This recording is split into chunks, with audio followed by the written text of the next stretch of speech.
Gracias a Dios, no ha escalado a una guerra directa total, lo que devastaría a la humanidad, pero es muy peligrosa. ¿Qué hacer al respecto? Tengo un enfoque que estoy promoviendo, al que llamo esferas de seguridad, y distingo las esferas de seguridad de las esferas de influencia. La vieja idea, y es una idea muy debatida en política, ciencias políticas y relaciones internacionales, es que las grandes potencias tienen sus esferas de influencia, que Venezuela y Cuba forman parte de la esfera de influencia de Estados Unidos. Pueden comportarse con esos países como hegemonías, y otras grandes potencias deberían mantenerse al margen. Así es como se ha dividido el mundo. And that is how the world should be divided. So Ukraine is under the Russian umbrella. Que Ucrania está bajo el paraguas ruso y los países de Asia Oriental están bajo la esfera de influencia china. Los países del hemisferio occidental están bajo la esfera de influencia estadounidense, lo que significa que pueden intervenir y que las otras grandes potencias no deberían hacerlo. La idea de las esferas de influencia se remonta en realidad a una famosa conversación entre Churchill y Stalin sobre cómo se dividiría Europa del Este después de la Segunda Guerra Mundial. La noción era que esto al menos mantenía a las grandes potencias alejadas unas de otras. Estoy intentando proponer una idea diferente. No que Estados Unidos tenga derecho a entrometerse en los asuntos internos de Venezuela, Cuba o cualquier otro lugar, ni que Rusia pueda hacerlo en los asuntos internos de Ucrania, sino que las grandes potencias deben reconocer que no deben situar sus fuerzas militares cerca unas de otras, porque eso conduce a una guerra potencialmente desastrosa entre las grandes potencias.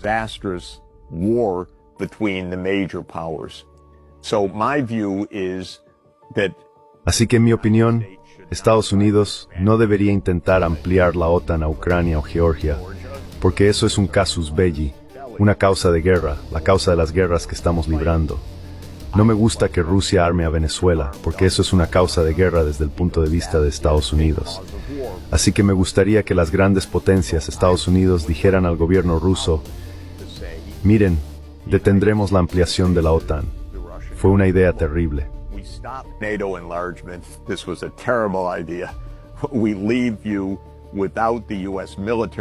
Os dejamos sin presencia militar estadounidense en vuestro vecindario, porque esa es vuestra esfera de seguridad.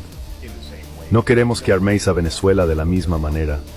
No queremos que establezcáis puestos militares en Venezuela y en ningún lugar del hemisferio occidental de la misma forma.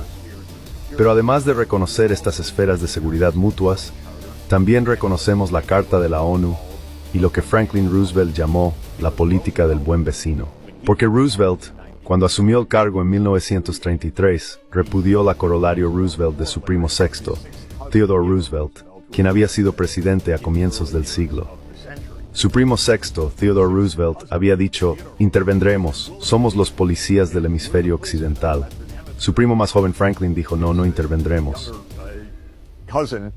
Franklin said, no, we won't intervene. We'll have a good neighbor policy.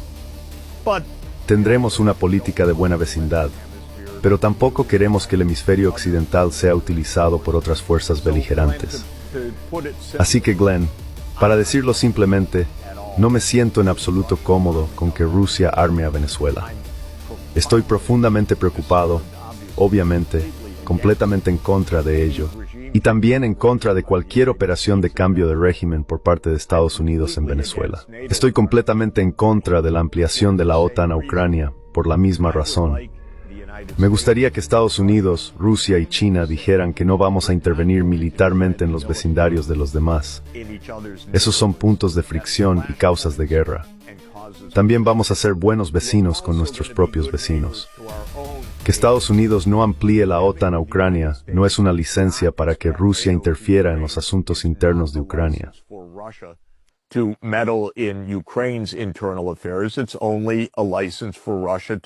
Es solo una licencia para que Rusia diga no a la ampliación de la OTAN, y de manera similar en el hemisferio occidental y en Asia Oriental. Así que mi punto es que lo que estamos viendo en Venezuela es en parte un imperialismo de recursos típico. Apoderarse del petróleo si se puede. En parte son cuestiones de política interna de Estados Unidos, en parte es la ideología de los derechistas estadounidenses, que derrocan gobiernos de izquierda. Pero también es esta lucha entre grandes potencias que es muy peligrosa. Es la parte más peligrosa de todas. Que estos puntos de tensión escalen hasta una guerra, como ha ocurrido en Ucrania, como podría ocurrir en el hemisferio occidental con Venezuela, derivando en un conflicto más amplio y desastroso, y como podría ocurrir en Asia Oriental, especialmente por Taiwán. Las grandes potencias deberían mantenerse fuera de las zonas de seguridad de las demás para que no terminemos en este tipo de guerra. So that we don't end up in that kind of